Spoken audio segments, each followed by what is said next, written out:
noite, irmãos. Graças a paz a todos. Vamos dar início, mais um ato de culto ao nosso Deus, culto público, de louvor e adoração. Vamos tirar um instante de oração, agradecendo a Deus pela oportunidade e privilégio de estarmos aqui reunidos na glória dele. Amém?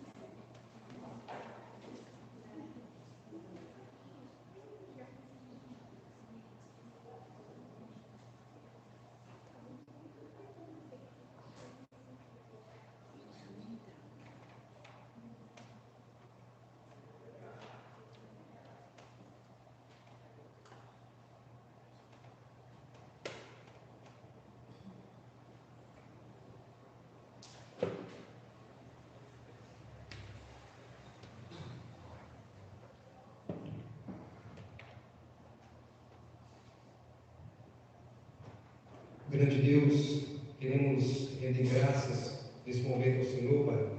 Queremos louvar ao Senhor pelo grande privilégio de estarmos aqui reunidos para cultuar ao Senhor. Queremos, Pai, te agradecer, Pai, pela tua misericórdia, as tuas bênçãos derramadas sobre o teu povo, sobre a tua igreja. Que o Senhor possa se agradar desse culto, Pai, que será entregue ao Senhor. Muito obrigado, Pai. Nós sabemos que isso só é possível porque Cristo morreu por cada um de nós, porque Cristo morreu pelo teu povo. Hoje temos acesso, hoje temos a liberdade de nos achegar ao Senhor, Pai, em oração, em intimidade, em comunhão. Assim nós oramos, Pai, e pedimos ao Senhor, receba graciosamente o nosso culto ao Senhor. Muito obrigado por esse tempo aqui juntos, Pai, em nome de Jesus. Amém. Quero convidar a igreja a abrir a Bíblia em 1 João. 1 João, capítulo 1, dos versículos 5 ao 10. 1 João,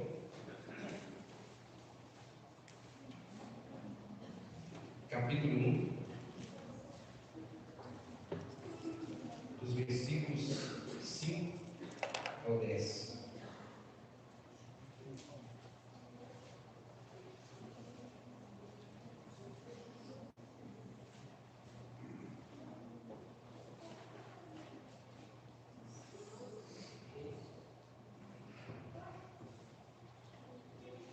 A palavra de Deus diz assim: a mensagem que dele ouvimos e que anunciamos a vocês é esta: Deus é luz e não há nele treva nenhuma.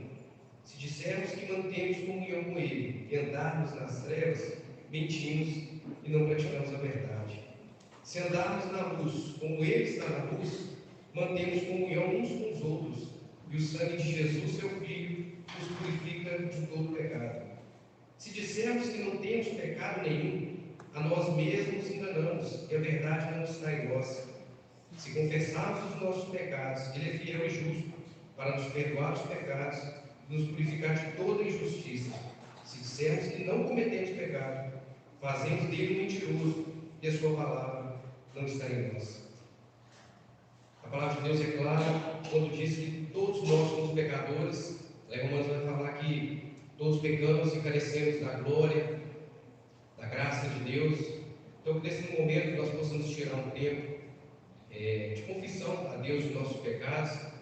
Nós somos pecadores, cometemos pecado e os pecados têm nome. Como o pastor sempre tem dito, que nós não tenhamos esse momento como um simples ato comum ou banal, mas de fato nós confessemos aquilo que nós cometemos de errado contra o nosso Deus e contra o nosso próximo. Amém? Vamos tirar um instante. E logo após eu quero pedir o presbítero Gessé para estar orando e agradecendo a Deus pelo perdão de pecados. Amém?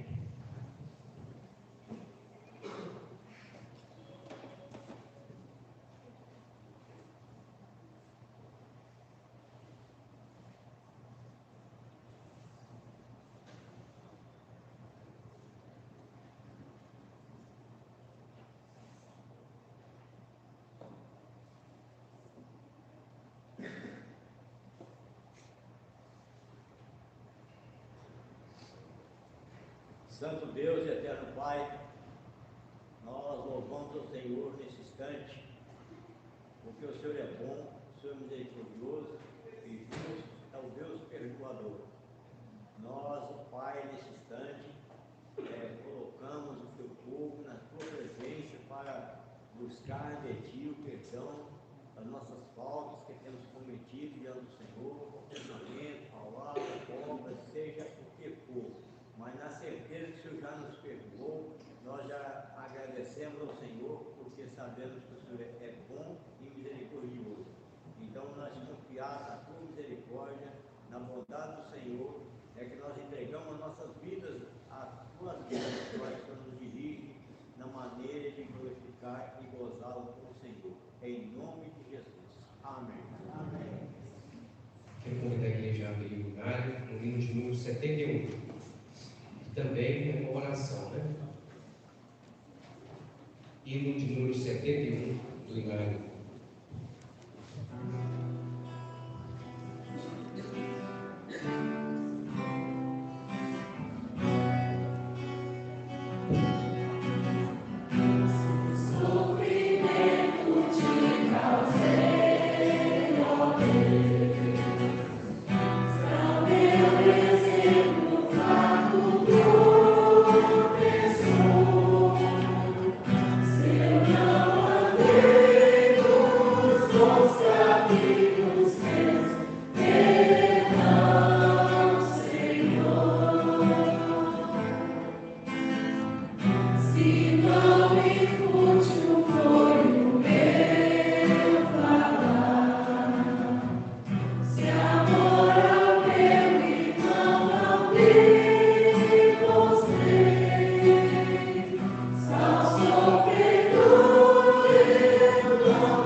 Pelos nossos irmãos que estão descritos aqui no boletim, principalmente aqueles que estão enfermos, os nossos irmãos que estão precisando, para que Deus abra uma porta de emprego, os nossos irmãos que estão sofrendo alguma enfermidade, que está se recuperando, ou que ainda vai fazer cirurgia. Peço que os nossos irmãos, juntos, nós possamos orar, intercedendo cada um deles, nossos idosos, nossas crianças, principalmente nesse tempo seco, onde são cometidos com várias doenças alérgicas, né? Então, vamos juntos orar a Deus, intercedendo dos nossos irmãos. Amém?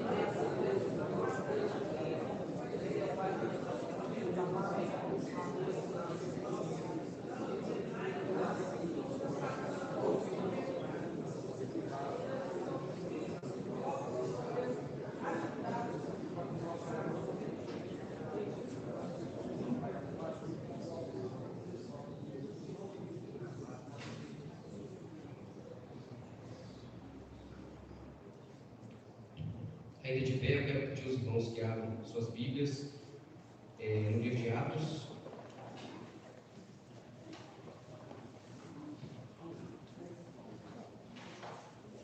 Atos capítulo 11, versículo 27 ao 30. Atos capítulo 11, 27 ao 30. Amém? O texto bíblico diz assim: naqueles dias, alguns profetas foram de Jerusalém para Antioquia, e apresentando-se um deles chamado Ágapo, dava a entender pelo Espírito que haveria uma grande fome em todo o mundo. Essa fome veio nos dias do imperador Cláudio. Os discípulos, cada um conforme as suas posses, resolveram mandar uma ajuda aos irmãos que moravam na Judéia. E eles o fizeram, enviando essa ajuda aos presbíteros por meio de Barnabé e Saulo. Um dos intuitos da oferta do dízimo também, irmãos, é ajudar os nossos irmãos missionários, é ajudar os nossos irmãos na fé da nossa comunidade. Então, nesse momento, nós possamos, com alegria, entregar os nossos dízimos e as nossas ofertas aqui no Gasofilaço. Enquanto isso, a gente vai cantar o hino de número 55 do Inário, hino de número 55. E todos estejam à vontade de trazer as suas ofertas.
Vamos abrir o livro de Salmos 95. Salmo de 95.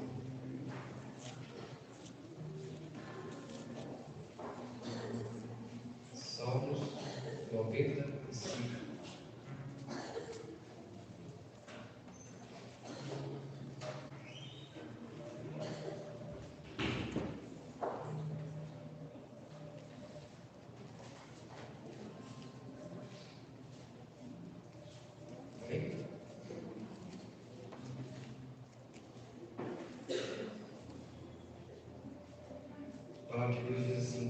Venham, cantemos ao Senhor com júbilo, celebremos o rochedo da nossa salvação, saiamos ao seu encontro com ações de graças, vitoriemos-lo com salmos, porque o Senhor é o Deus supremo e o grande Rei acima de todos os deuses.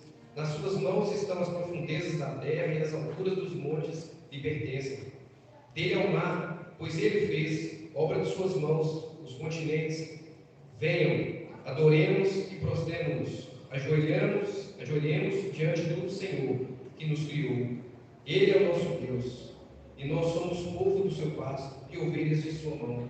Hoje, se ouvirem a sua voz, não endureçam o coração como em Meribá, como naquele dia em Massá no deserto, quando os pais de vocês me tentaram, pondo-me à prova, apesar de terem visto as minhas obras. Durante 40 anos estive irritado com essa geração e disse: este é um povo que gosta de se desviar, eles não conhecem os meus caminhos. Por isso, jurei na minha ira, eles não entrarão no meu descanso. Está aqui o versículo 1 que fala assim: venham, cantemos ao Senhor com júbilo, celebremos o rochedo da nossa salvação. Convido a igreja nesse momento, quando os nossos irmãos aqui do louvor estiverem nos conduzindo em hinos, em cânticos a Deus, e com alegria nós possamos cantar ao nosso Deus. Amém? Então, quero convidar a equipe de louvor aqui à frente para estar conduzindo a igreja na adoração ao nosso Deus. Amém?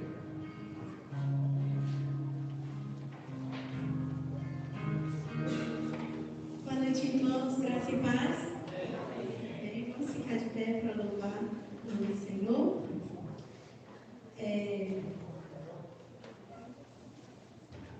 Deus enviou seu único filho para morrer em nosso lugar. E hoje nós temos livre acesso ao Senhor. E por que estamos aqui hoje? Por que fomos criados? Se não para louvar ao Senhor, se não para adorá-lo e glorificá-lo para sempre. Com alegria nós possamos realmente declarar, cantar ao Senhor, adorá-lo, seu santo nome.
E é por isso que não temeremos mal nenhum.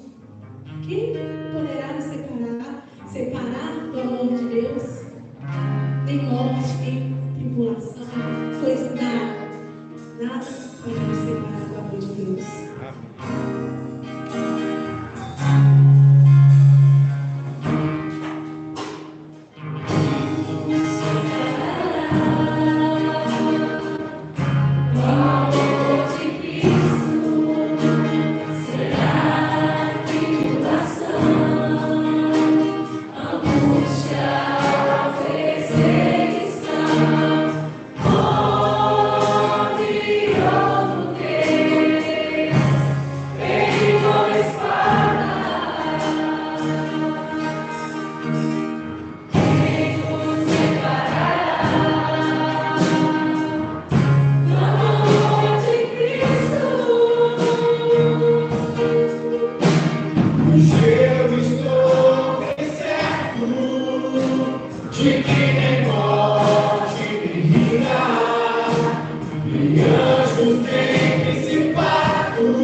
Criatura poderá nos separar.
poder louvar o teu santo nome, ó Deus. Cantar louvores ao teu nome, ó Deus, engrandecer ao Senhor. Pai, que possamos, ó Deus, a cada dia mais ansiar estar em tua presença. A cada dia mais te buscar, ó Deus, em espírito e em verdade. Pai, que em nome de Jesus, ó Deus, o seu nome seja louvado para todo sempre, eternamente. Pai, em nome de Jesus, ó Deus, nesta noite, pedimos ao Senhor, abra nossos corações, nos dê entendimento, ó Deus, da tua palavra, ó Deus, que a palavra que for pregada nesta noite, ó Deus, venha falar conosco, para que não sair, quando não saímos como entramos, mas saímos renovados do Senhor, cheios do Senhor. Em nome de Jesus, ó Deus, para a glória do teu santo nome, ó Deus, o Senhor seja louvado, engrandecido. No nome santo de Jesus, te oramos e agradecemos. Você não pode se sentar.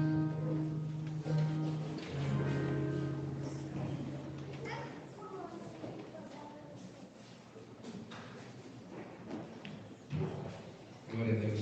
Quero convidar o nosso irmão Diácono Cristiano, ele vai ser o pregador nessa noite.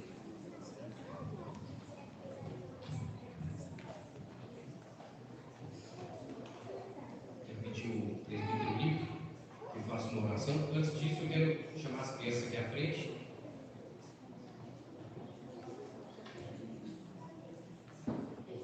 Até 6 anos de idade.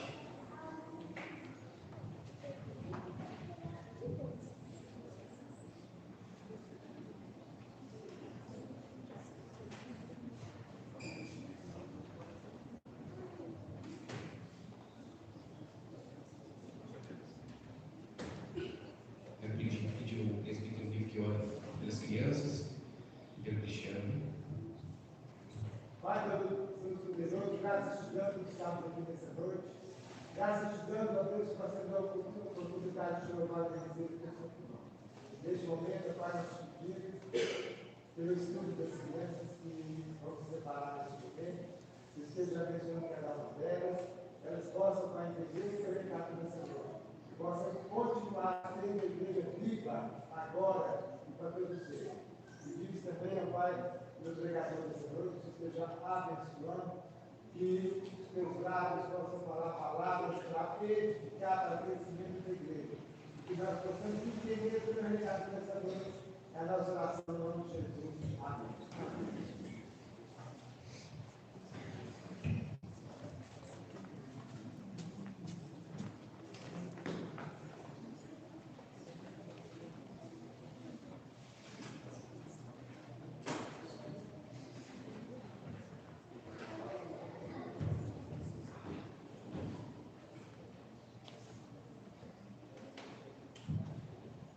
Boa noite, amada igreja.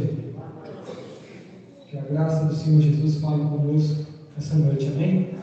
Nós já oramos com o nosso irmão presbítero Nível. Vamos dar continuidade à palavra do Senhor que tem sido exposta através do livro de Atos. Livro que nos mostra o comportamento da igreja, nos mostra como a igreja deve ser conduzida e como a igreja deve se comportar em união e em comunhão. Nesse sentido, vamos abrir a palavra do Senhor em Atos capítulo 15. Atos capítulo 15, nós leremos do versículo 1 até o versículo de número 34.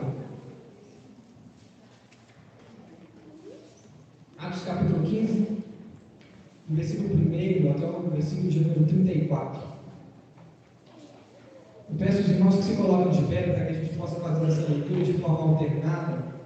Eu lerei os versículos ímpares e os irmãos lerão os versículos pares. Amém? Atos 15, do versículo 1 ao versículo de número 34. Diz a palavra do Senhor. Alguns indivíduos que foram da Judéia para Antioquia ensinavam aos irmãos: se vocês não forem circuncidados segundo o costume de Moisés, não poderão ser salvos.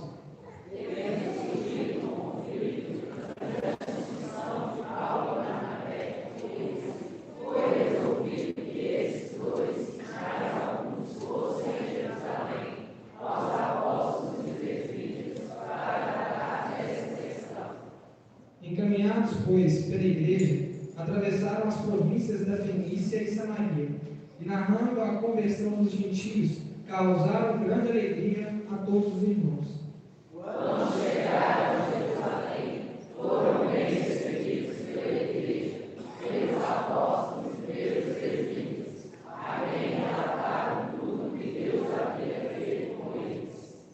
Mas alguns membros do partido dos fariseus, que haviam crido, se insurgiram dizendo: é necessário circuncidá-los e ordenar-lhes que observem a lei de Moisés. Então os apóstolos e os presbíteros se reuniram para examinar a questão. Havendo grande debate, Pedro tomou a palavra e disse: irmãos, vocês sabem que desde há muito Deus me escolheu entre vocês, para que da minha boca os gentios ouvissem a palavra do Evangelho e crescem.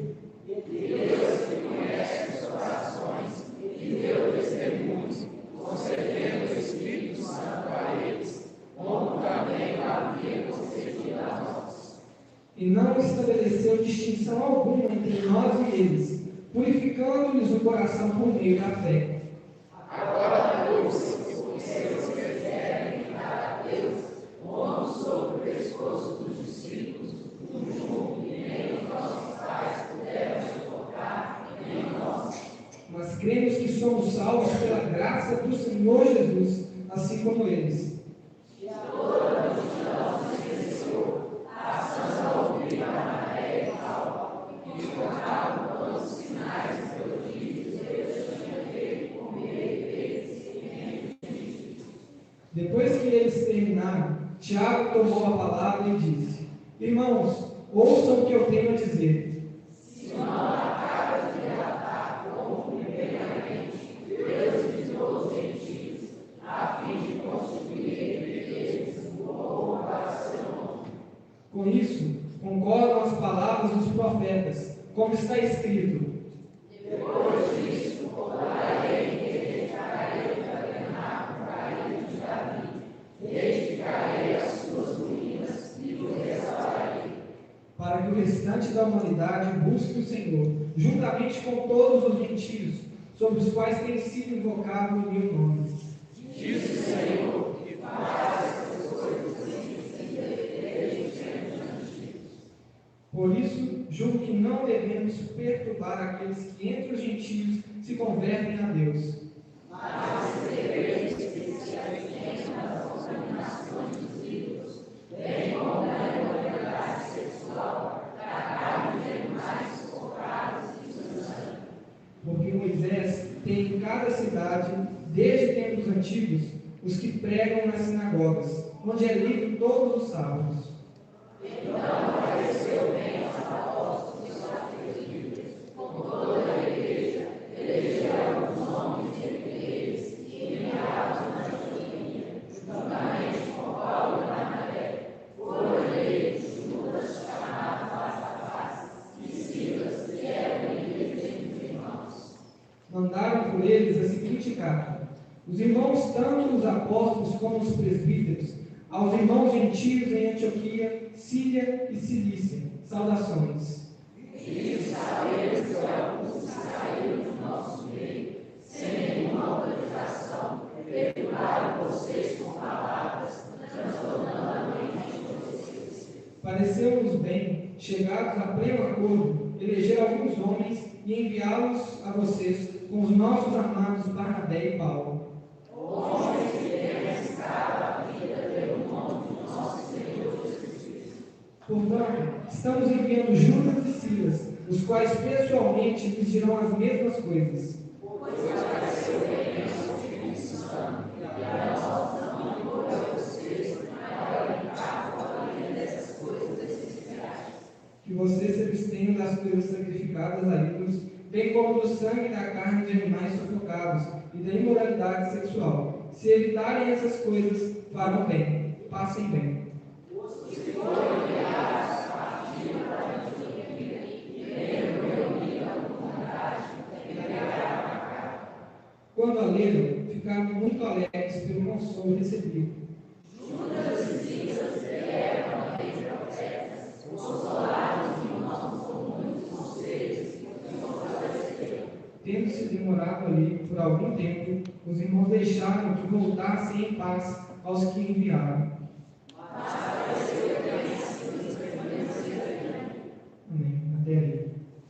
Os irmãos podem se assentar. Os irmãos, um dos temas da pregação do pastor Ilquias, na verdade o tema central da pregação do pastor Ilquias na semana passada foi chamados para fora. E esse seria um chamados para fora, parte 2. Porque tem coisa que a gente só vive na igreja. Tem coisa que a gente só encontra dentro de uma igreja que realmente serve a Deus.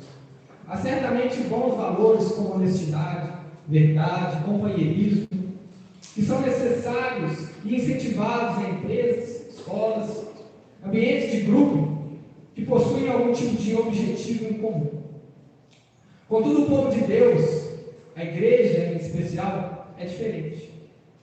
Principalmente porque o próprio Deus é quem reúne esse povo e determina as características importantes que esse povo deve ter e como eles devem viver. Nós estamos vendo em Atos alguma das partes da ambientação que os gentios começam a ter no meio do povo judeu. E vendo algumas características importantes para a igreja. A reunião do povo de Deus deve ser um ambiente onde bons valores são comunicados e incentivados.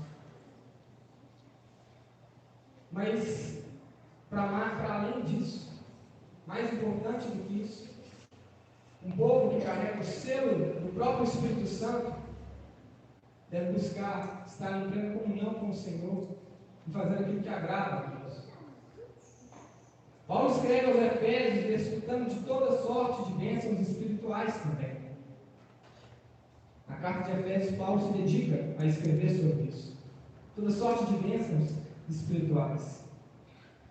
Nós estamos passando aqui pelo terceiro grande movimento do livro de Atos. O Evangelho está alcançando os confins da terra. Jesus havia dito a eles que eles propagariam o Evangelho em Jerusalém. E o último ponto da propagação do Evangelho seria até os confins da terra. Assim como Lucas registrou em Atos, capítulo 1, versículo 8. Nós acompanhamos Paulo e Barnabé serem separados por Deus para a obra missionária. Eles foram separados por Deus para levar a mensagem do Senhor de uma forma especial. Como nós vimos no próprio capítulo 13, quando Paulo e Barnabé partem para a sua primeira viagem missionária. Paulo e Barnabé saem, ali iniciando pela Antioquia, e passam por Listra, Panfilha, em direção a essa viagem missionária.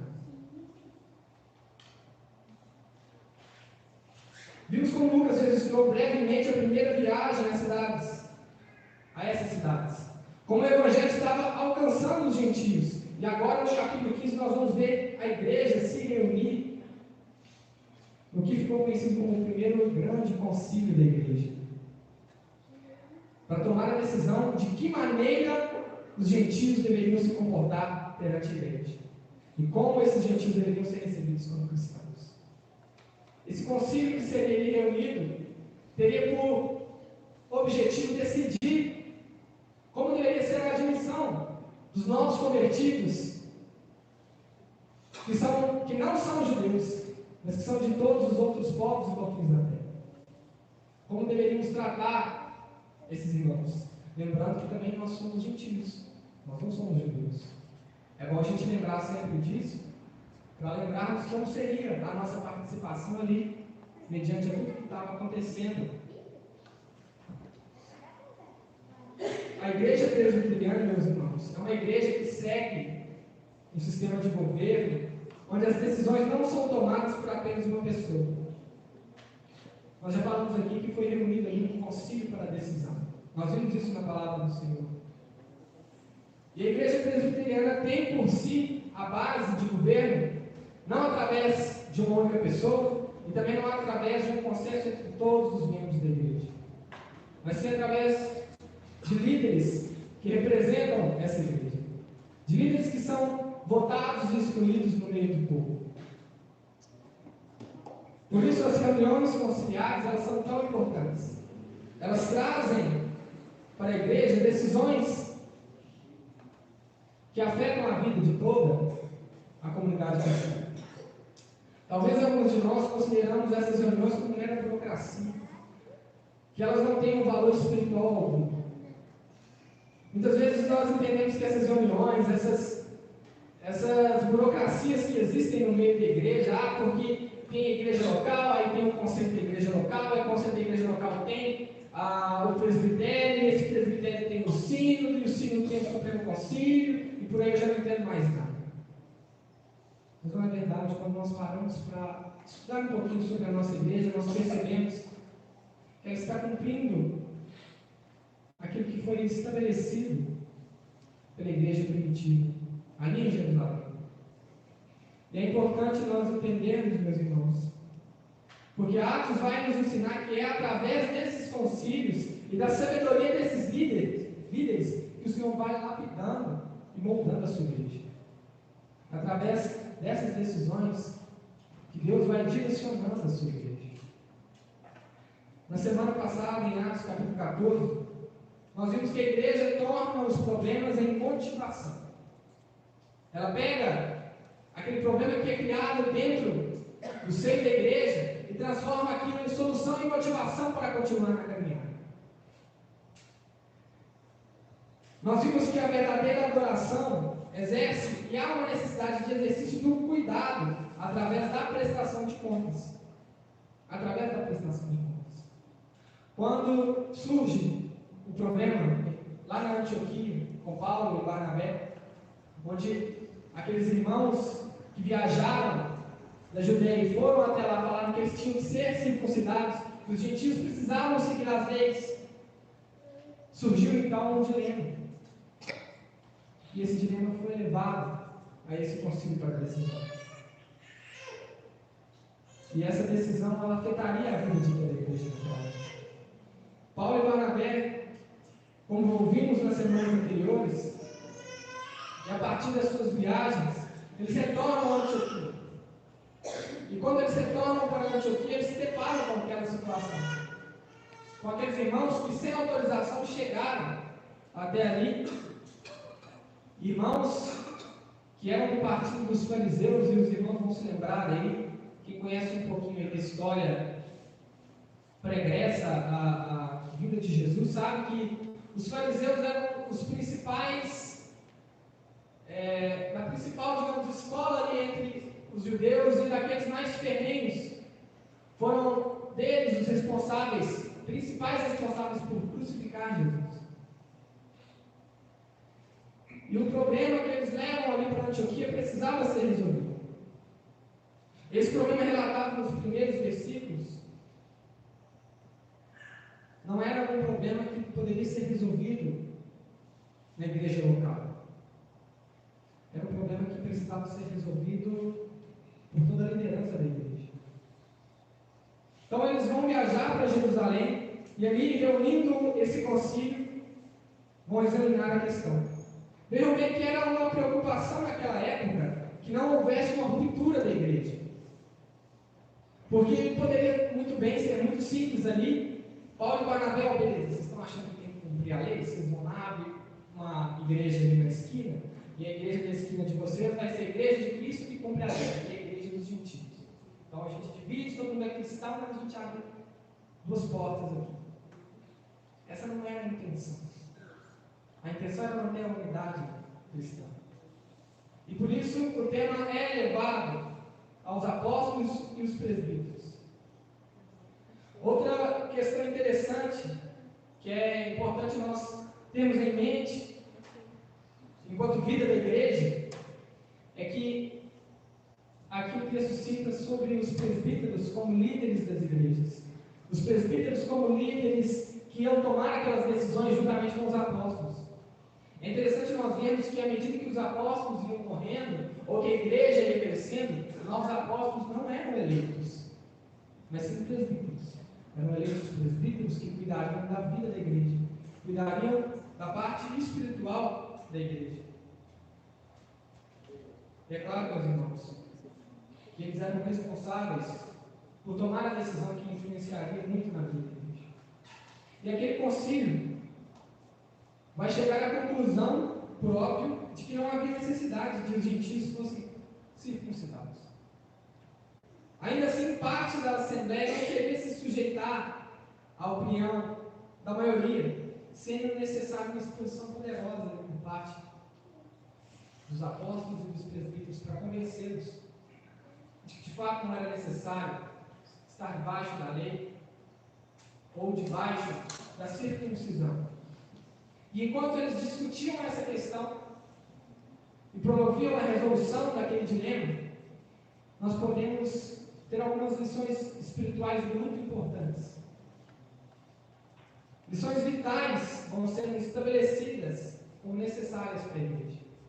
E a primeira delas, que eu gostaria de trabalhar com os irmãos esta noite, é que a salvação é pela graça. A salvação, ela não depende de mim, de você, ou do cumprimento da lei de Moisés. De acordo com o relato de Lucas, Pedro, como era de costume, toma a frente da discussão. E já se posiciona trazendo à luz um valor importantíssimo para a igreja. A salvação é pela graça. A discussão foi criada porque os judeus queriam obrigar os gentios às mesmas práticas que eles estavam trazendo e carregando consigo, mesmo após a conversão.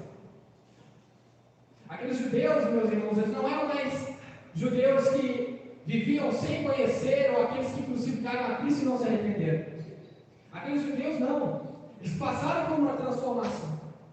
Cristo habitava em seus corações por intermédio do Espírito Santo. Mas ainda assim eles não queriam abandonar aquelas velhas práticas. Eles estavam enraizados na lei. Eles estavam apegados àquilo que ainda era palpável.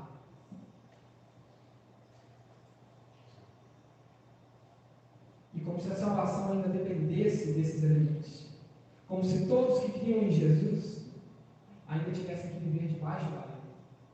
Então Pedro vem narrar aquilo que vimos lá no capítulo 10 de Atos. Quando Deus fala com ele através de uma visão. Os irmãos vão se lembrar. Pedro estava na casa de um dos irmãos em Jerusalém e tem uma visão de que, e essa visão é como se fosse um grande véu descendo com vários animais ali, e vem uma voz e fala com Pedro: Pedro, como? E Pedro vira para Deus e fala: não posso comer, eu nunca comi coisa que é sacrificada, eu nunca comi coisa que é impura, eu não posso comer disso.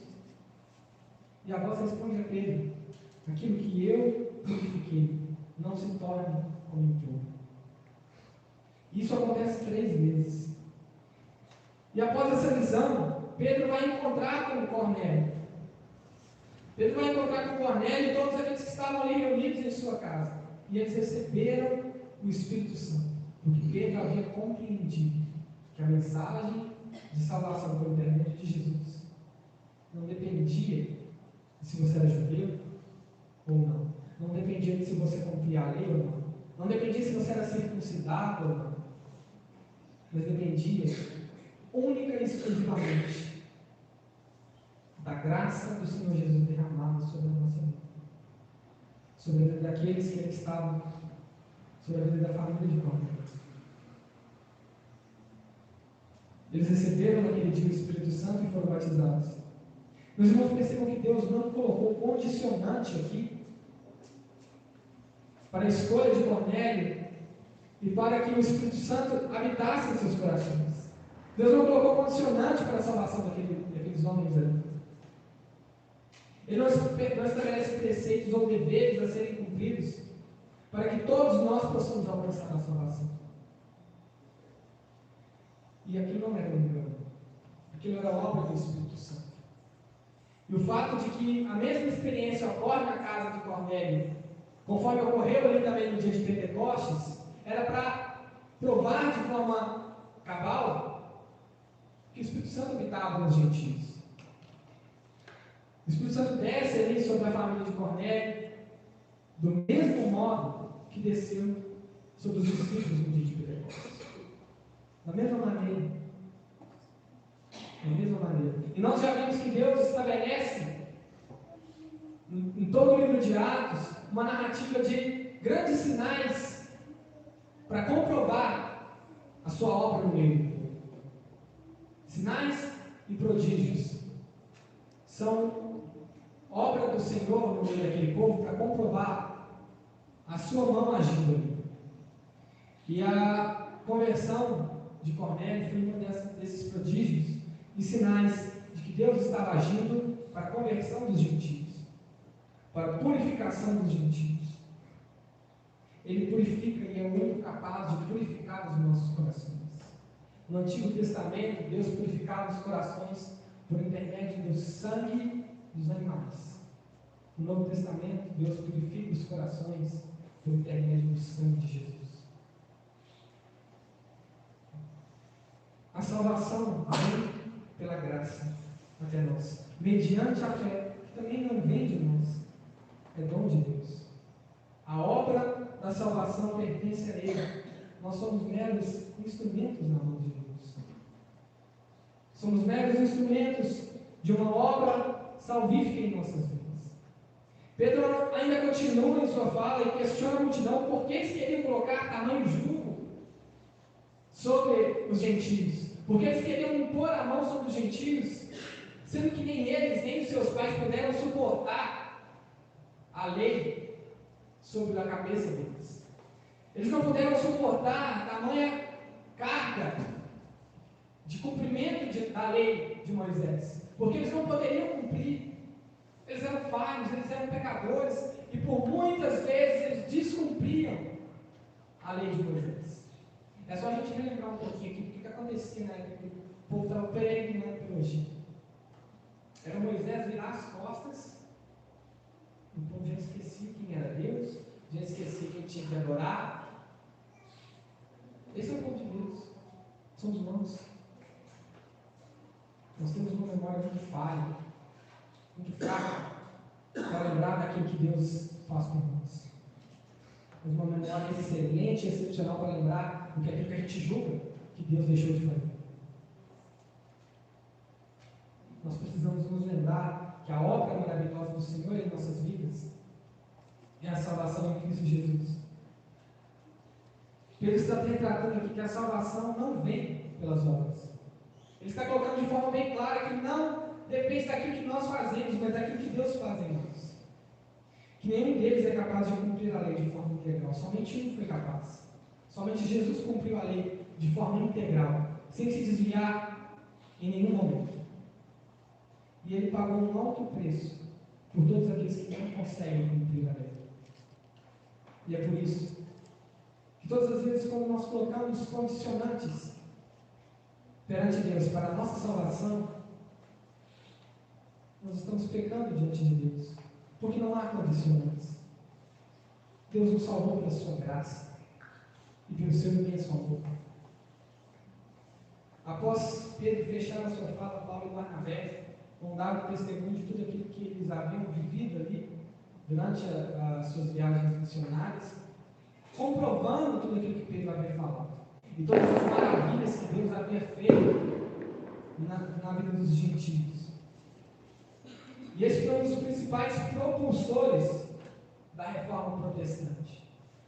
É um ponto importante para nós lembrarmos aqui, meus irmãos, porque nós falamos que cremos que somente a graça é capaz de nos salvar, mas a igreja, ao longo do tempo, ela foi perdendo essa linha, ela foi perdendo esse preceito. Tanto é que os reformadores precisaram dar um basta naquilo tudo que estava sendo pregado na igreja católica. O pagamento de indulgências para alcançar um pedacinho do céu, toda a estrutura que foi criada para que o homem pudesse alcançar a salvação. E os reformadores dão basta naquilo ali, dizendo: não, é só a palavra de Deus, é somente a Escritura, só a Escritura. E infelizmente, meus irmãos, hoje nós vemos muitas igrejas por aí que continuam pregando a salvação por meio de obras, que continuam pregando que se você não dizima, você não é salvo, de que se você não frequenta a igreja, você não é salvo. De que se você não pratica determinada ação, de que se você não ajuda os pobres, você não é salvo. Mas, meus irmãos, a salvação ela não depende de nenhuma dessas coisas, porque ela foi concedida a nós de forma gratuita. E quando nós somos salvos, tudo isso que eu acabei de citar aqui, nós começamos sim a praticar, porque é uma demonstração de que realmente nós somos transformados em Cristo Jesus, de que realmente nós recebemos o Espírito Santo. A obra do Senhor em nós é tamanha que nosso comportamento começa a mudar. A palavra do Senhor fala que nós conhecemos a árvore pelos seus frutos. E se nós conhecemos a árvore pelos seus frutos, não são os frutos que definem se aquela árvore existe ou não. Os frutos são consequência da ação que Deus teve primeiramente em nós, da salvação que Ele nos concedeu. A salvação é por intermédio da graça, meus irmãos. E muitas vezes nós atrelamos a nossa salvação àquilo que nós fazemos. Mesmo sendo presbiterianos e batendo às vezes no nosso peito, que nós conhecemos as nossas doutrinas, que nós conhecemos os 5 solas, como alguns daqueles que eu citei aqui essa noite, sola gratia, sola escritura. Mas nós nos esquecemos, muitas vezes, no nosso dia a dia, de cumprir realmente aquilo que nós dizemos. Começamos a estar aqui na igreja para cumprir um mero papel aos domingos. Começamos a vir aqui para cumprir as nossas tarefas diárias. Aqueles que têm cargo para executar na igreja, vem para cumprir aquela tarefa que foi dada a ele. Os diáconos se portarem ali na entrada, de recolherem o dízimo, de contarem o dízimo. Os presbíteros, dando a ceia nos dias de ceia, fazendo as suas reuniões. Nós começamos a cumprir uma agenda. E nós nos esquecemos do porquê nós fazemos isso. Nós nos esquecemos do porquê nós dedicamos as nossas vidas a Deus. Todas essas coisas são importantes, meus irmãos. Mas se nós perdemos o foco de por que nós fazemos isso, tudo isso se torna banal. Tudo isso se torna sem valor nenhum. Porque nós não estamos fazendo porque nós alcançamos a salvação, mas porque nós estamos tentando ali barganhar com Deus de alguma maneira, para que essa salvação não venha a ser perdida, como se isso fosse capaz. Nós cremos que a salvação é pela graça, e salvo uma vez salvo, salvo para sempre, mas nós, no nosso comportamento diário, nos esquecemos muitas vezes disso. A mensagem da salvação é a garantia que Deus concedeu a nós de forma irrevogável seu Espírito Santo, que é o selo da promessa. Meus irmãos, nós somos salvos apesar de nós. Não é por nossa causa. Somos escolhidos apesar de quem somos e apesar do nosso mau testemunho, apesar das nossas fraquezas, apesar da nossa imundícia.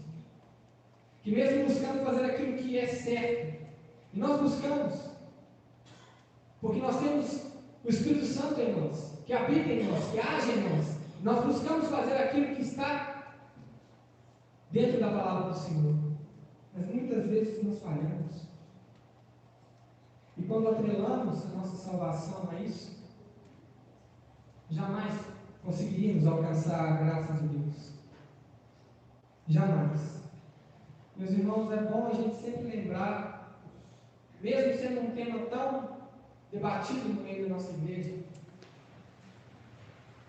de que a salvação em Cristo Jesus e o sacrifício dele na cruz é suficiente, é mais do que suficiente para que tenhamos vida e vida em abundância. Porque hoje nós somos guiados no caminho da luz, porque temos o Espírito Santo em nós. O Espírito Santo é a luz, e por isso nós temos a luz em nós. O segundo ponto, meus irmãos, que também é muito importante, vem em complemento à salvação pela graça, é de que o legalismo ele é muito perigoso para a igreja. O legalismo ele é muito prejudicial à saúde da igreja. Após a fala de Pedro, Tiago, e esse Tiago aqui, meus irmãos, não é o apóstolo Tiago, porque esse apóstolo Tiago ele já morreu, nós vimos isso nos capítulos anteriores. Logo quando explora a perseguição aos cristãos, o apóstolo Tiago morre, e Pedro naquela época também quase morre, Deus o salva ali do cativeiro, e Tiago morre, e esse outro Tiago aqui é o irmão de Jesus. E esse Tiago, irmão de Jesus, ele começa a engajar no trabalho do Senhor somente depois da morte de Cristo. E já engajado no trabalho do Senhor, ele aqui muito provavelmente como um presbítero, líder de igreja, ele se levanta e vem trazer um diálogo aqui para os irmãos, colocar um fato novo aqui para os irmãos, de que o legalismo é muito perigoso. Tiago, após a fala de Pedro e após o testemunho de Barnabé e Saulo, ele vem confirmar tudo aquilo que aqueles irmãos estavam trazendo à igreja, estavam trazendo aquela discussão no concílio.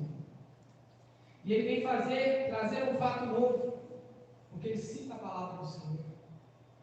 Ele vem trazer a palavra do Senhor para a discussão. E ele vai citar no livro de Amós, no capítulo 9, versículos 11 e 12, confirmando tudo aquilo que havia sido dito, tanto por Pedro, quanto por Paulo e Barnabé. Tiago busca nas Escrituras a confirmação do que deveria ser feito como solução para aquele problema, daquela divergência que se formou em torno da conversão. Vamos acompanhar a partir do versículo 16, do capítulo 15 de Atos. Diz assim: depois disso, voltarei e reedificarei o tabernáculo caído de Davi. Reedificarei as suas ruínas e restaurarei, para que o restante da humanidade busque o Senhor, juntamente com todos os gentios, sobre os quais tem sido invocado o meu nome, diz o Senhor, que faz estas coisas conhecidas desde os tempos antigos. Por isso julgo que não devemos perturbar aqueles que entre os gentios se convertem a Deus. Meus irmãos, Tiago, ele coloca um ponto muito importante na discussão. Tiago corrobora com todas aquelas falas que foram postas na reunião. E esse fato novo que ele traz é um fato que encerra a discussão. Porque ele comprova através da palavra do Senhor de que não haveria necessidade alguma de fazer os gentios passarem por uma circuncisão e de fazer os gentios estarem e andarem debaixo da lei de Moisés. Tiago relata por meio do profeta Amós de que ele reedificará suas ruínas e que para que o restante da humanidade busque o Senhor, juntamente com todos os gentios sobre os quais tem sido invocado o meu nome. Meus irmãos, Deus não coloca novamente uma condicionante aqui para que o nome dele seja invocado para os gentios, pelos gentios. Ele não coloca uma condicionante aqui que somente mediante o cumprimento da lei e a circuncisão. Não. A palavra de Deus é propagada aos gentios, e os gentios recebem essa palavra sem qualquer necessidade de cumprimento de lei ou de circuncisão. E é importante nos determos nesse ponto, meus irmãos, porque muitas vezes nós queremos impor determinados fardos aos nossos irmãos, crendo que eles estão em pecado, crendo que os nossos irmãos estão fazendo o que é errado, mas sem qualquer embasamento bíblico para isso. Hoje não há mais uma cobrança, como era na época dos fariseus, para o cumprimento cabal do sábado, o respeito absoluto de que tem que se guardar o sábado. Hoje não há mais uma cobrança com relação a essa questão. Hoje não há mais uma cobrança para que você se abstenha de determinados alimentos, para que você se abstenha de comer carne de porco ou qualquer tipo de carne. Mas há determinados conceitos e preceitos que nós colocamos dentro dos nossos corações, que Isso é um puro legalismo. Com a forma de vestir, ou com a forma que nós falamos, determinada forma de falar. O que eu estou dizendo aqui, meus irmãos, não é que você está liberado, a palavra de Deus está te liberando para usar vestimentas inadequadas, ou para começar a falar palavras públicas, não. Mas muitas vezes nós vemos por aí críticas sobre irmãos que se vestem de uma forma diferente do que nós estamos habituados. Eu hoje vim trazer a mensagem do Senhor, coloquei um paletó, uma calça social. Mas não é isso que define se eu posso ou não estar aqui. O que define não é a minha vestimenta, mas é aquilo que está no meu coração. E o que define nós estarmos na casa do Senhor não é se você vem de bermuda, se você vem de chinelo. Meus irmãos, quantas vezes nós já criticamos irmãos que se sentavam ao nosso lado e estavam usando bermuda? Eu já presenciei isso dentro da nossa igreja. E nós acabamos afastando irmãos por mero legalismo, sem base bíblica alguma e fundamento nenhum para fazer isso. Meus irmãos, muitas vezes nós criamos em nossos corações conceitos que não têm fundamento bíblico para a gente aplicar.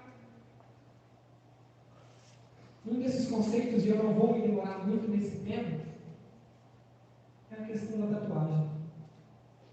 Não tem uma polêmica dentro da igreja. Não deveria ser. Porque tem coisa muito mais importante do que isso. A palavra do Senhor, ela não proíbe em momento algum que haja uma tatuagem. O que deve ser condicionado aqui é qual que é a motivação. E que tipo de tatuagem que você está fazendo. Afinal de contas, o nosso andar, o nosso caminhar não é para glorificar o nome do nosso Deus. Tudo que nós fazemos é para glorificar a Deus. Então, meu irmão e minha irmã, se você vai fazer uma tatuagem, que seja para a glória de Deus. E antes que os irmãos comecem a apedrejar aqui na frente, a palavra de Deus, apenas em Levítico capítulo 19, vai dizer que não deve ser colocada uma marca no corpo. Mas nós pegamos esse texto e extraímos esse texto de contexto e queremos aplicá-lo ao nosso irmão. Não, você tem tatuagem, você não prefere. Esse texto em Levítico está dizendo de marca que era feita para o povo pagão e para culto aquele Deus, que era o Deus Baal. E para que não se houvesse uma mistura entre o povo separado de Deus, que era o povo judeu, entre esse povo que cultuava Baal, Deus coloca, não, vocês não vão fazer marcas no seu corpo. E nem vão riscar, e aí a palavra de Deus fala cortes no corpo, porque aquele povo também tinha uma prática de culto aos mortos. Essa é a única passagem que traz sobre essa questão. O que se deve ser avaliado é qual é o propósito no coração. Muitas vezes, e eu chamo a atenção para esse tema nesse momento, foi porque muitas vezes nós colocamos empecilhos para que os irmãos, determinados irmãos, busquem ao Senhor com coisas tão triviais e tão banais que não há embasamento bíblico nenhum. Nós afastamos essas pessoas da casa de Deus.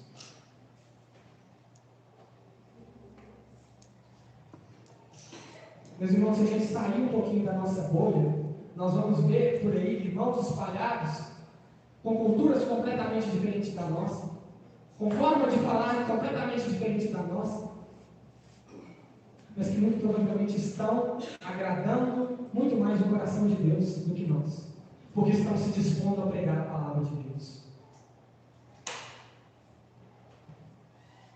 Essa mensagem deve falar aos nossos corações, não para que comecemos a aceitar qualquer tipo de coisa, ou comecemos a aceitar o pecado dentro da igreja. Não. O cristão ele deve bater ferrenhamente contra o pecado. O pecado não deve ser normalizado de forma alguma dentro da igreja. Mas você começar a impor seus costumes como se fossem regra bíblica, você vai estar praticando o mesmo que esses judeus que foram até Antioquia, falaram que aquele povo tinha que se circuncidar e falaram que aquele povo tinha que começar a obedecer às leis de Moisés. Meu irmão, se você começar a querer viver debaixo da lei, eu já te informo agora, você não vai conseguir a salvação. Não é possível alcançar a salvação pela lei, somente pela graça. Somente pela graça. Tenhamos cuidado, meus irmãos, com a forma que nós falamos com os irmãos que estão ao nosso lado, especialmente com os visitantes. Especialmente com os visitantes. Tenhamos zelo pelos nossos irmãos. O que pôs fim à discussão naquele concílio foi a base bíblica. E é isso que nós devemos buscar para quaisquer atitudes ou pensamentos nossos. Não se engane, meus irmãos, nós devemos sim lutar, como eu havia dito, contra qualquer tipo de pecado e imundícia e impureza. Mas não aquilo que nós pensamos que é certo. Devemos nos embasar na palavra do Senhor. Devemos nos embasar naquilo que está escrito na palavra de Deus. E aí nós entramos no terceiro e não menos importante ponto. Nós já vimos aqui que a salvação é pela graça, que não depende de nós. Nós vimos também que precisamos ter cuidado com o legalismo e com o que nós tentamos implantar dentro da igreja, porque muitas vezes não tem embasamento para isso. E o terceiro ponto, meus irmãos, é que nós devemos ter zelo uns pelos outros. A conclusão do último ponto, ela perpassa muito no desfecho desse concílio. Uma vez que quando paramos de impor às pessoas nossos costumes, nós também estamos zelando por elas. Temos relatos de como as coisas na igreja precisam ser tratadas com zelo e que devemos ter um cuidado uns com os outros. A conclusão desse concílio foi justamente isso. Foi redigir uma carta, entregar a 2 irmãos, líderes da igreja, para que levassem essa carta o mais depressa possível a Antioquia, para avisar aqueles irmãos: não se preocupem com o que está sendo dito a vocês, não tenham ouvidos a isso, tenham ouvidos a palavra do Senhor. Não perturbem o vosso coração com coisas que não estão escritas na palavra de Deus. Vocês são salvos pela graça. Nós precisamos ter zelo com os nossos irmãos. Cuidado para uns para com os outros. Meus irmãos, nós temos muitas vezes, sem nem parar para pensar no que nós estamos fazendo, colocado fardos na vida do nosso irmão, que não há necessidade dele carregar. Nós temos colocado empecilhos para que os nossos irmãos se acheguem à presença de Deus.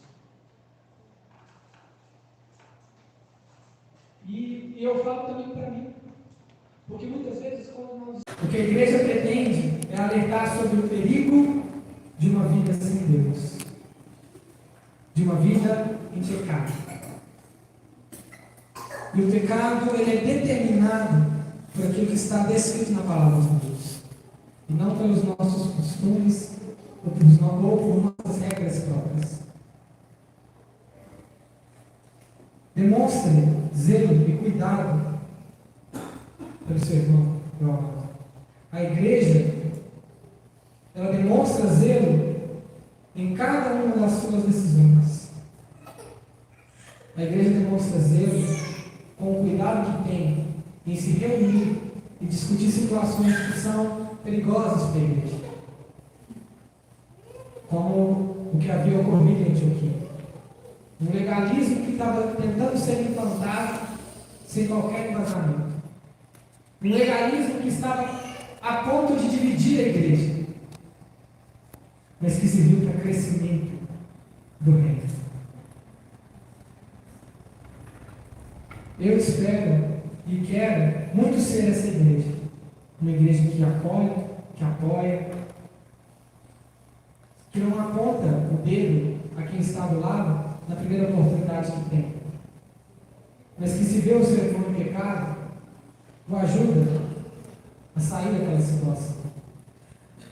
Meu irmão, pecado, ele vai ser sempre pecado, ele não vai deixar de ser pecado. E a gente deve fugir da aparência do irmão, assim como nos orienta a palavra do Senhor. Eu quero ser uma igreja que acolhe, que entende que a salvação é pela graça, e que foge do legalismo. E eu espero realmente que cada um dos irmãos também queira ser. Que Deus tenha misericórdia de nós e nos ajude a ser essa igreja a cada dia. Amém? Pai, nós louvamos o seu nome, meu Deus. E agradecemos ao Senhor pela palavra que o Senhor trouxe a nós. Pai, eu creio que essa palavra ela vem dos altos céus, ó Pai, não através de mim. Eu sou um instrumento que não merece, ó Pai, a misericórdia que o Senhor tem demonstrado no dia a dia. Nós estamos aqui, ó Pai, como igreja reunida do Senhor, único e exclusivamente pelo fato de que o Senhor nos alcançou. Amém. Único e exclusivamente porque o Senhor derramou a tua graça sobre a nossa das nossas vidas. Glória a Deus. Deus, que nós tenhamos mais misericórdia uns dos outros. Que nós possamos, ó Pai, aprender a lidar com os nossos irmãos, a lidar com as diferenças, a lidar, ó Pai, com aquilo que não, à primeira vista, não parece com aquilo que eu vivo. Mas que possamos examinar as Escrituras para entender se aquilo se aplica ou não se aplica. Para orientarmos o nosso irmão quando ele estiver em pecado, a agir da forma correta e a se voltar aos pés da cruz. Senhor, age com misericórdia de nós. Que nós possamos ser uma igreja, ó Deus, que zela um pelos outros. Uma igreja que entende completamente a salvação que vem pela graça. E uma igreja que foge do legalismo, que foge em tentar aplicar regras que não estão na Bíblia. Tem misericórdia de nós, ó Deus. Tem misericórdia das nossas vidas. Ajuda-nos a caminhar e ajuda-nos, ó Pai, a sermos uma igreja forte, viva e renovada pelo Senhor. Em nome santo de Jesus. Amém. Meus irmãos, antes da gente encerrar e nos dirigirmos para as nossas casas, nós temos alguns avisos importantes a dar. O primeiro deles é que essa semana é a semana de oração. Os irmãos estão então convidados a participar conosco durante toda a semana, às 19h30, aqui na igreja da semana de oração. A oração é extremamente importante para a vida da igreja. E nós teremos a oportunidade de ir com os nossos irmãos de segunda-feira, lá na Carolina de Jesus. Na terça-feira, Bernardo Bruno. Na quarta-feira, Beatriz Bolinha. Na quinta-feira, Beatriz Furtado. E na sexta-feira, Carmen Teixeira. E esses são os nossos irmãos que estão responsáveis aí por dirigir a semana de oração. Nós possamos também participar da vida ativa da igreja. Outro aviso importante, meus irmãos. Dia 29 de julho, a UPH vai estar comemorando aniversário da sua organização. E esse aniversário vai ser comemorado por intermédio de um culto de agradecimento, de ação de graça ao Senhor, mas também por um festival de inverno. E esse festival de inverno vai contar com vários caldos, várias comidas típicas de inverno aí, para os irmãos estarem ali em comunhão e também comendo ali, não só o alimento espiritual, mas o alimento físico também, que também, convenhamos, é muito importante para nós. Então, os irmãos estão convidados a participarem com a gente dia 29 de julho. Os ingressos estão aí com os irmãos do OPH para venda. Então, podem procurar os irmãos que estão com esse ingresso para venda aí já se prontifiquem a estar divulgando. Tá certo? Nós agradecemos também a cada um dos visitantes que estão conosco pela primeira ou demais vezes. os irmãos estejam se sentindo acolhidos no nosso meio, estejam, a porta da igreja está aberta para recebê-los aqui. É uma alegria muito imensa ter a cada um de vocês aqui conosco. Tá certo? Nós temos, um outro aviso aqui. O jantar dos namorados é sábado que vem. Isso é muito importante, meus irmãos. A igreja ela também é feita de casais. E esses casais precisam estar em comunhão também. E é uma oportunidade muito grande para os irmãos estarem aqui para escutar a palavra do Senhor, aprender um pouquinho mais e também jantar. Já falei 2 avisos que é palavra e comida, né? Os irmãos gostam de comer. Mas é para a glória de Deus. E que os irmãos estejam aqui conosco. Procurem a Priscila ou a Isabela. Isabela, dá um tchau aí. Os irmãos procurem as irmãs para darem seu nome. Darem seu nome e participarem aqui conosco. Temos aí um último aviso. Eu vou chamar o Paulo aqui que vai dar um aviso. Mas antes disso, eu acho que tem um vídeo para passar, correto? Vamos acompanhar um vídeo. Aí nós temos uma saga que está sendo enviada hoje. Vamos acompanhar o último capítulo dessa saga.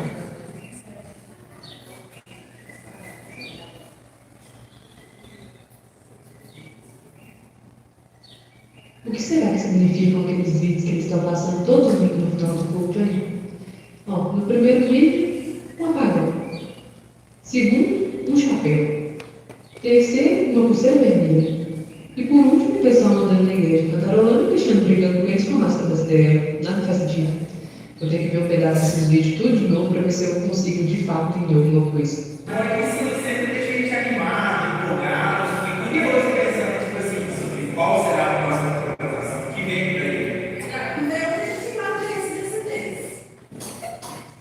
Qual será o próximo? Para que a gente está discutindo sobre isso? É só uma brincadeira.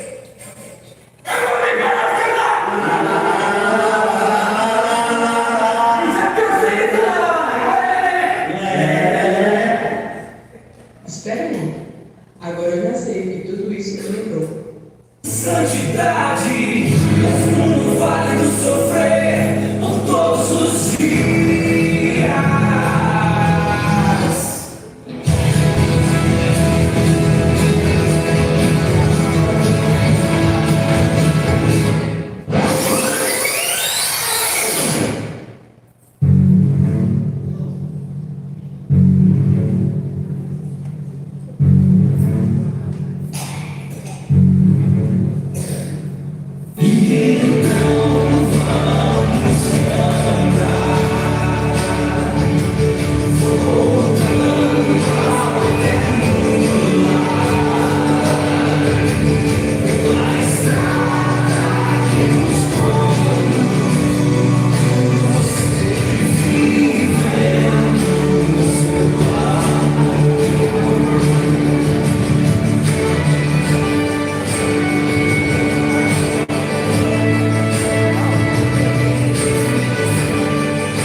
Certo e por quê? O apóstolo Paulo diz aos cristãos filipenses que a nossa pátria não é aqui. Reconhecer-se como cidadão do reino do céu nos coloca em submissão ao reino. É hora de pensar sobre nossa vida de serviço ao reino de Deus, aquele que demonstrou submissão, humildade e obediência em seu serviço. Novamente, é hora de viver o renovo, dessa vez vivendo uma vida de serviço.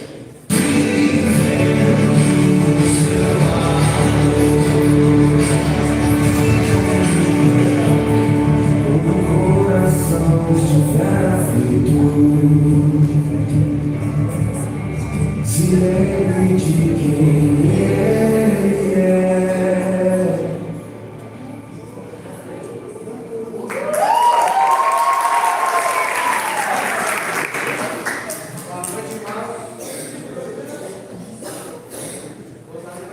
Está dando para o meu meio do forno? Sim. Nas paz. Ficou rápido. Projeta a imagem da Lourdes. Só para a gente poder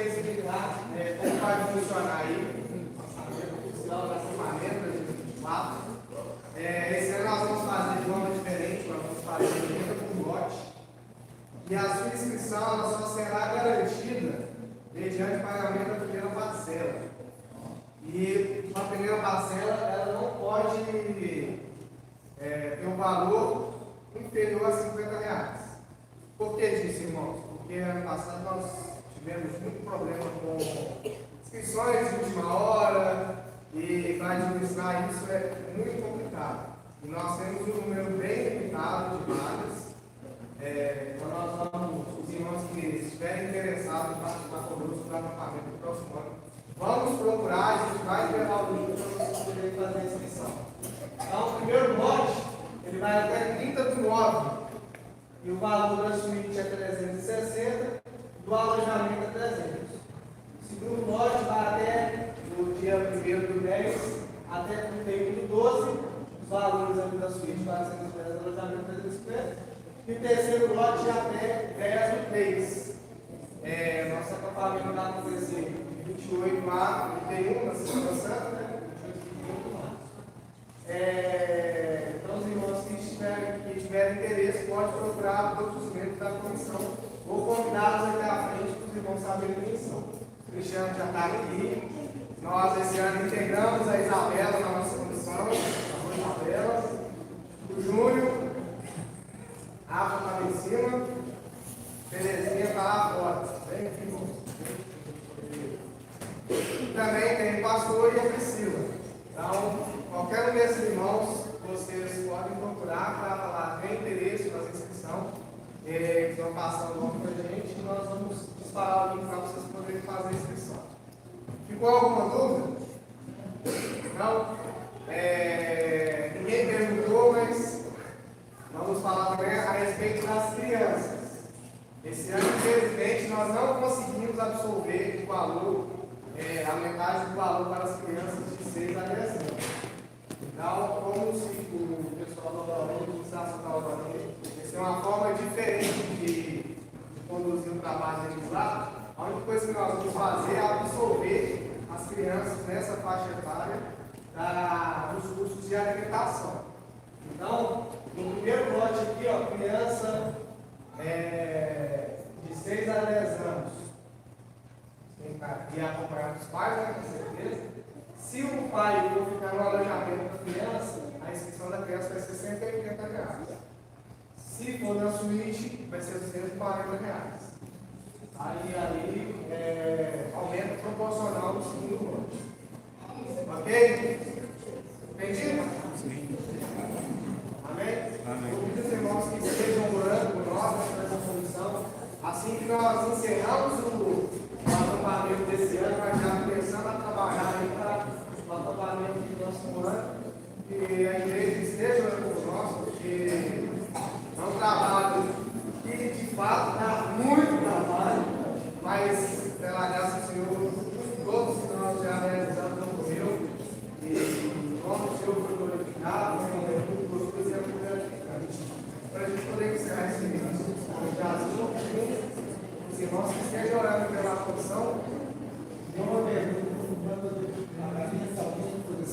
sim,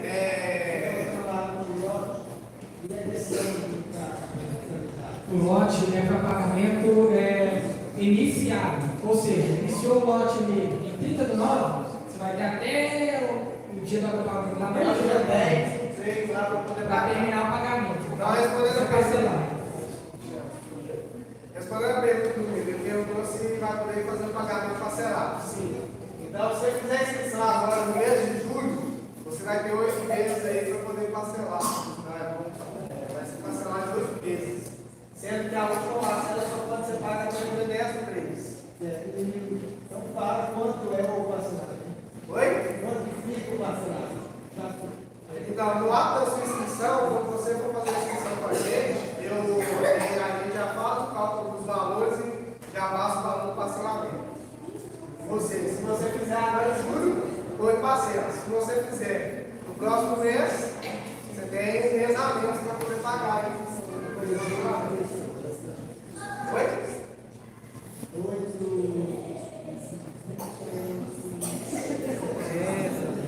É mais ou menos. Irmãos, os irmãos que tiverem interesse, por exemplo, está na Suíça, a Suíça lá só tem 19 inscritos. Então, assim, tem que procurar a gente, para a gente poder ver lá se tem já disponível, tá? Oi, irmãos, boa noite. Se dividir aqui o valor de R$300, que é o alojamento, de 8 vezes, você vai pagar R$37,50 por mês. Isso individualmente. Então, aí você multiplica esse valor pela quantidade de pessoas da sua casa aqui, irmão. Né? Mas vai dar um valor de R$37,50, é o valor mínimo da parcela. Lembrando que, igual o Paulo falou, essa primeira parcela você vai ter que pagar R$50 no mínimo para garantir a inscrição, tá? Para que a gente não fique com esse valor quebrado de R$37,50, a gente estipulou que vai ser R$50, até para a gente cumprir os custos iniciais com o acampamento no dia que a gente arque lá, com o calção, com o calção do ônibus, que a gente sempre aluga para levar o pessoal. Então tem todo esse custo inicial que a gente já tem que arcar com isso. Tá? Então, a gente vai estar trazendo mais informações ao longo dos próximos domingos, e a gente pede que os irmãos participem conosco. Quem foi no último acampamento sabe a transformação que houve no coração de cada um que esteve aqui, sabe tudo que aconteceu ali, sabe verdadeiramente o que a gente viveu, o renovo da nossa fé naquele local. Então não deixe de participar, porque além de ser um momento em que a gente tira da nossa rotina para estarmos vivendo dias ali com os irmãos, a gente só tem, às vezes, poucas horas em companheirismo aqui com os nossos irmãos, ali a gente vai viver dias com os nossos irmãos.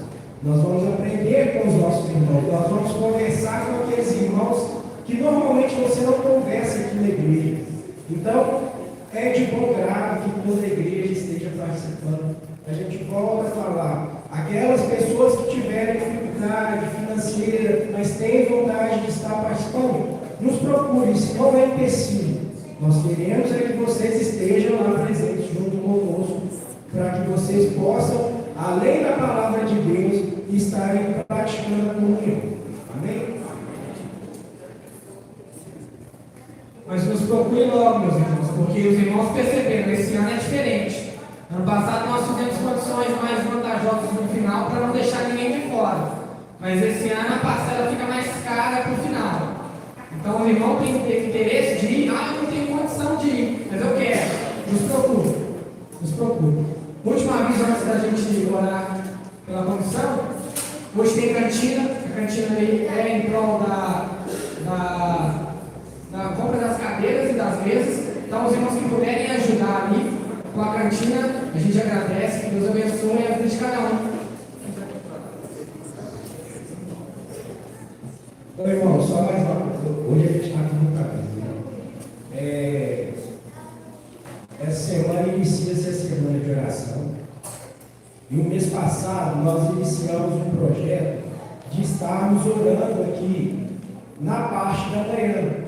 Nós sabemos que tem irmãos que não conseguem chegar à noite para participar da reunião de oração. Então, o conselho reunido abriu um horário para que esses irmãos que têm vontade de estar orando venham até a igreja. Que horário que é esse, irmão? 6 horas da manhã. É frio, irmãos. No primeiro mês eu sofri ao resultado, mas é muito gratificante porque você iniciar o dia falando com Deus, entregando sua vida a Deus e fazendo com que Ele faça parte do seu dia a dia através da oração, é muito gratificante.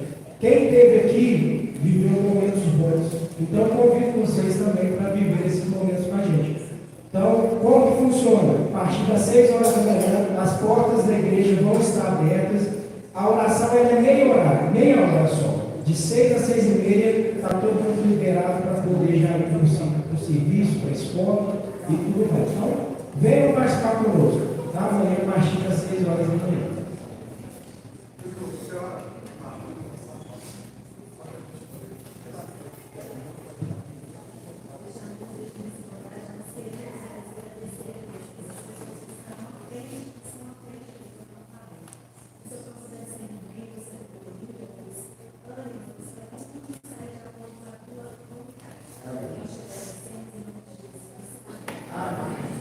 Deus deu